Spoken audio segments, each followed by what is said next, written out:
What's up, guys? Sonic here, and one of my favorite series that I've seen on YouTube that inspired me to do Ultra Fighting missions is Rooster Teeth's Death Battle. Come on, the animation is great, and like the analysis is awesome, and there's puns. Come on, you know how I feel about puns. They're great. That's what inspired me to make fantastic puns. Even better than Sonic Mario Fan 10. Wink. But I just have a few problems with this, though. The people at Death Battle are really bad at doing their jobs. Sometimes. And I decided, what would be better if I were to make a top 10 worst Death Battle episodes, what would the 5 episodes be? Now, forgive me if I said top 10, I meant to say top 5.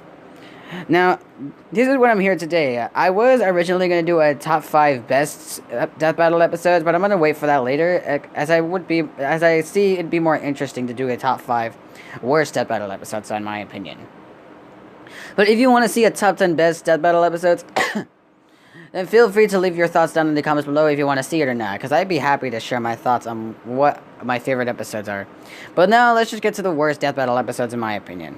Now, number 5 on the list is going to be, you guys are already going to see this coming because of the thumbnail, it's Ben 10 versus Green Lantern. Yep, I'm pretty sure this is on everyone's hate list, but still, I agree with everybody that Hal shouldn't be able to defeat Alien X, and I know he's, scaled, the universe being exploded, but he should be able to wipe him from existence since it doesn't take that long. And plus, Boomstick even said that it's basically, that Alien X is basically omnipotent. And Wiz even says to himself that that Alien X literally has limits because he's not like a god and stuff like that. Since it has limits to into being time and stuff. But no. Do you know what the word omnipotent means? It means no limits and literally no weaknesses and stuff like that. And plus, he can literally create the entire universe. He can recreate and destroy the entire universe if he wanted to. That thing is basically a god. I don't see Green Lantern destroying, freaking Alien X. And plus, another thing that I have issued with is that I don't see Green Lantern going through time. Even my dad, who is a huge fan of DC and knows a lot about the characters, including Green Lantern, has never seen Green Lantern go through time at all. I could be wrong, my dad could be wrong, but still, it just doesn't make sense how Hal should be able to beat Alien X and go through time at the same time. Heck, get it? But still, I don't see Green Lantern going through these. Now, I am going to keep things short because of storage and stuff. Now, okay, so yeah, I'm going to say that Ben 10 should have been able to beat... That Ben 10 should be able to beat Green Lantern in an actual fight instead of, losing to Green Lantern because the thing... You get what I'm saying.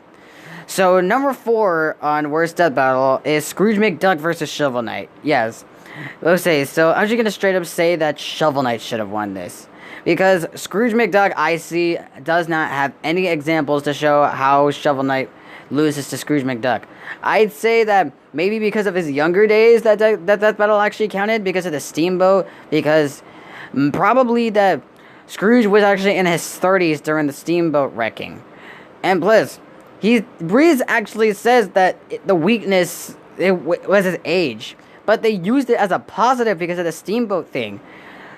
Because he was in his mid-30s, while Scrooge now is actually 150 years old. Well, Shovel Knight, we actually don't know his age, but we actually don't know Shovel Knight's age, but I can assume that he's in his middle age, which means that he could be in his 30s. That's still in his prime. Now, a question. Who do you think should have won this one? A duck that is literally 150 years old and is weak to his own age, or a Shovel Knight who is literally about 30 or over years old, which means that he's still in his prime. Answer: Shovel Knight, who is still in his prime. And plus, he even fought the Battletoads in Kratos, the god of war himself. So yeah, I literally see no reason how Scrooge was able to beat Shovel Knight. So yeah. So let's get moving. So my number 3 on Worst Death Battle episode is Tracer versus Scout. I'm pretty sure first timers who've seen this episode, who've seen this for the first time, were upset about this. But I'm gonna straight out and say it yes, the Scout literally should have won this one. Now, it's weird because I'm saying, the loser should have won in every single one, but hear me out. Scout doesn't go 17 miles per hour. In fact, it's actually faster than that. He can actually go exceedingly around 100 miles per hour when he goes bonk. You know? He goes bonkers. Get it? Bonkers. But still, they even said that Tracer's, blinking abilities is much faster than Scout. How could you even look me in the eye if Tracer is able to use the blinking ability 3 times before, And plus, they were typically using the cinematic Tracer and game Scouts. If you were to tell me that they actually included the missiles from the cinematic trailers of Team Fortress 2, then Scout should be durable enough to, withstand Tracer's abilities. But they even told us that heavy character, like, big characters like Heavy, was able to, get one shot and be blown up by a rocket. Whereas Scout is actually, took 3 rocket launchers to the face, which makes him 3 times tougher than Heavy. But they refused to believe that and state... What just happened? Okay. But they even took that as a negative and refused to believe that. Tracer didn't even avoid the sniper rifle. And plus, she even saw before blinking. And plus, Widowmaker actually took her 5 seconds to shoot the bullet, meaning that she knew before shooting the bullets. And plus, she even meant to go through Tracer's recoil accelerator, which means that Tracer didn't actually knew what was going on until that scene. And plus, I don't literally see Tracer being able to recall if her recoil accelerator is broken. So yeah, they should have used Game Tracer and Game Scout, or they should have added, Cinematic Tracer and Game Tracer and Game Scout and Cinematic Scout combined at the same time. But I would say, in a fight between Cinematic Tracer and Cinematic Scout, then I would say that Scout literally takes the beating. So my number 2 worst death battle episode is, you guys are going to see this coming, and yes, you're correct, and that's Nathan Drake versus Lara Croft. I literally don't see Nathan Drake losing against Lara Croft. They even go on to say that Lara's feet are much stronger and faster than Nathan's feet. Okay, so here's my problem with this. The main purpose of this battle was not strength, speed, or durability. None of that matters anyway. The battle was literally based on one word. Can you guess what that is? Go ahead. Alright. Ding, ding, ding! Luck! Luck was the main purpose of this fight. Ugh! Oh, man. I was so upset about this when they even said... Oh, my God. I was so frustrated. I could not bear to watch this video again. Ugh, man. I am literally awestruck right now about this. And plus, they even took some of the classic feats that Lara made and even combined more. They even played more attention to modern Lara. And plus, they even said that classic Lara, Lara back in the days, is actually much stronger than Nathan Drake. But I don't know if you're knowing this death battle, but today's modern Lara is actually more skilled and more athletic than classic Lara. Because while classic Lara had, her impressive feats when she was, in her 20s, Lara is actually, in her 30s right now. But, I mean, modern Lara actually went through more dangerous adventures than classic Lara, which could make a perfect match for Nathan Drake to fight. And speaking of modern Lara versus Nathan Drake, I'd say Nathan Drake easily wins against modern Lara. And plus, what really gives Nathan Drake the edge over Lara a million times over is his luck. You see, Nathan Drake is a very lucky guy and is a very unpredictable person. He doesn't treat things like he knows, and he's not cocky. Compared to Lara, where she has awful luck and has weak spots of her stomach and is a very predictable person. And plus, she even often predicts her opponents and then gets herself into crappy trouble. So I don't literally see Nathan Drake losing against Lara Croft. Literally, what is more, better? Having more strength, speed, durability, but having awful luck, meaning that it's a disadvantage for you all the way.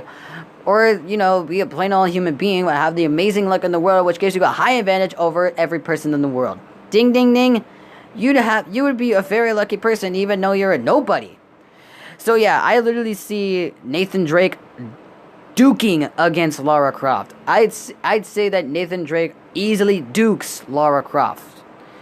Now, for the final death battle that I despise the most, and many of you are going to see this coming, and you are absolutely correct, it's Mario vs. Sonic, the special 100 episode. Oh, man. Jeez. But I'm going to say this right now. There's like a lot of things that I despise with this, but I do agree on one thing. In a base-to-base fight, Mario would actually beat Sonic in a base form to a base form fight. So if the battle was truly focusing on their base forms, then I would be perfect. But since they messed up Super Sonic and Hyper Sonic, whoo, was I mad at this.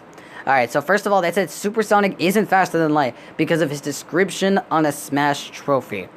Okay, with Super Smash Bros. Being not canon to any video game franchise whatsoever but its own, they say that Sonic is stronger than Mario's base form because he was the only character to damage to Boo in that final fight scene. What the heck even? I mean, I could give Boomstick a free pass because he's drunk, but Wiz, you gotta go home and rest for a while, dude. I mean, this is not right. You're treating your fans like idiots, you know? I literally don't see Sonic, Super Sonic, like, you guys just lowballed Super Sonic out of the abyss! What is wrong with you guys? What I'm trying to say is that Super Sonic and Hyper Sonic are much more powerful than you think. And plus, they even said that Solaris and the Time Eater, if you're trying to count them, it doesn't count as their abilities are just hacks. I can actually agree about the Time Eater, but if you really want to lowball Super Sonic, Solaris is actually worth a scientific notification and known as a fourth dimensional being. He exists in every single timeline, including the past, present, and the future, and Super Sonic was able to take him on like it was nothing. That's not even a hack that Solaris has. He's literally just that powerful. And plus, people even say, I know you guys are going to type in the comments saying that he needed help from Shadow and Silver, but no. Sonic didn't actually defeat the Solaris. He actually defeated a Solaris, but with the same power-ups as 3 Solarises. Shadow defeated a Solaris in the past, Sonic defeated a Solaris in the present, and Silver defeated a Solaris in the future. Meaning that all 3 Hedgehogs defeated all 3 Solarises with the same power, with the same universal power level. But if people see Solaris and the Time Eater as outliers and refuse to believe that Super Sonic is that powerful. But don't worry, I have some evidence to back you up, Sonic. The Egg Salamander and the Egg Wizard, for example. In both Sonic Rush games, Eggman and Eggman Nega were able to, were planning to combine Blaze's and Sonic's dimensions together so they could rule all at once. And plus, they even designed the Egg Salamander and the Egg Wizard to surpass the Chaos Emerald and the Soul Emeralds, no matter what. These makes both of these mechs Universal Plus. And with Super Sonic, with the help of Burning Blaze, was able to take on the Egg Salamander and the Egg Wizard with no problem.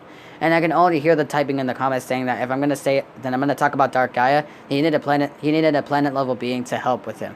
But I'm just gonna smack that argument another way. Okay, I'm gonna ask y'all a question. What's a Dark Gaia? A form basically less than his base, first do as soon as he awaken. Go ahead. I'll wait.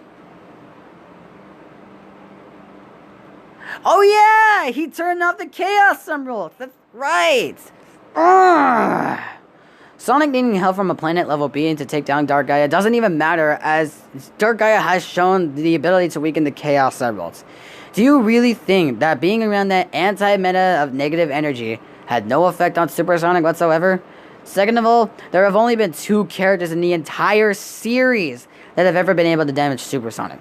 The first one being Solaris, the 4th dimensional being I mentioned earlier, and Dark Gaia, who has shown the ability to weaken the Chaos Emeralds. And plus, it even shows that the Wii and PS2 versions that Sonic was able to take on Dark Gaia alone, and then the Xbox and PS3 versions, he literally one-shots Dark Gaia as soon as he takes down the shield and saves Chip from his crisis. And Super Sonic literally did just that in just his colorful golden yellow Super Sonic form. But Scrooge decided to ignore the purpose to say that not even Hyper Sonic could defeat Mario. For those of you who don't know, Hypersonic is a canon form in Sonic 3 and Knuckles, and he can only achieve that when he absorbs the power of the 7 Super Emeralds, a full evolution of the Chaos Emeralds. However, it's kind of hard to tell how powerful Hypersonic is since the Super Emeralds and Hypersonic have only appeared in one game, so it's kind of hard to tell. But there is a boss in Sonic 3 and Knuckles known as Mechasonic who has shown to absorb the Master Emerald's energy to turn it to a super form of himself. We can actually say that the Master Emeralds have more power than the full set of Chaos Emeralds.